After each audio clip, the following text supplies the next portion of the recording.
తిరుపతి జిల్లాలోని అప్పలాయిగుంట ప్రసన్న వెంకటేశ్వర స్వామి ఆలయానికి సంబంధించిన సన్నిధి గొల్ల వివాదం మరింత ముదురుతోంది. అఖిల భారత యాదవ మహాసంఘం జిల్లా అధ్యక్షుడు వాసు యాదవ్ టీటీడీ అధికారులపై తీవ్ర ఆరోపణలు చేశారు. కూటమి ప్రభుత్వం టీటీడీ చైర్మన్ బిఆర్ నాయుడు సాక్షాత్తు వెంకటేశ్వర స్వామిని మోసం చేస్తున్నారని వాసు యాదవ్ విమర్శించారు. నగరి ఎమ్మెల్యే గాలి భానుప్రకాష్ రాజకీయ కారణాలతో సన్నిధి గొల్లను తొలగించారని ఆరోపించారాయన.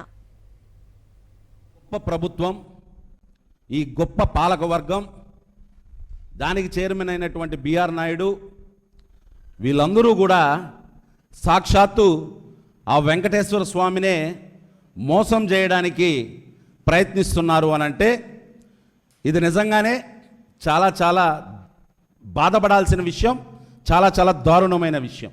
సన్నిధి గొల్ల అనే పదవే వెంకటేశ్వర స్వామి అప్పలాయగుంటకు సంబంధించిన వెంకటేశ్వర స్వామి గుడిలో లేదు. ఇట్లా పేపర్లో తప్పుడు వార్తలు వచ్చినాయి. దానికి సంబంధించి వాళ్ళని పిలిచి విచారణ చేయించినాం. దాని తర్వాత వాసు యాదవ్ అనే వ్యక్తి వచ్చి అక్కడ గొడవ పడి వాళ్ళని తీసుకెళ్లడం జరిగింది. ఇలాంటి అవాస్తవాలని టీటీడీ ప్రతిష్టను దిగజార్చే విధంగా చేస్తే కేసులు పెడతామని చెప్పేసి ఒక అఫీషియల్ ప్రెస్ నోట్ రిలీజ్ చేయడం జరిగింది. మేము ఒకటే చెప్తున్నాం, టీటీడీ అధికారులకు కావచ్చు, గాలి భానుప్రకాష్ నాయుడుకి కావచ్చు, లేదా బిఆర్ నాయుడుకి కావచ్చు, మీ బుడ్డ బెదిరింపులకి భయపడే వ్యక్తి వాసు యాదవ్ కాదు అని చెప్పేసి మీకు స్పష్టం చేస్తున్నాను.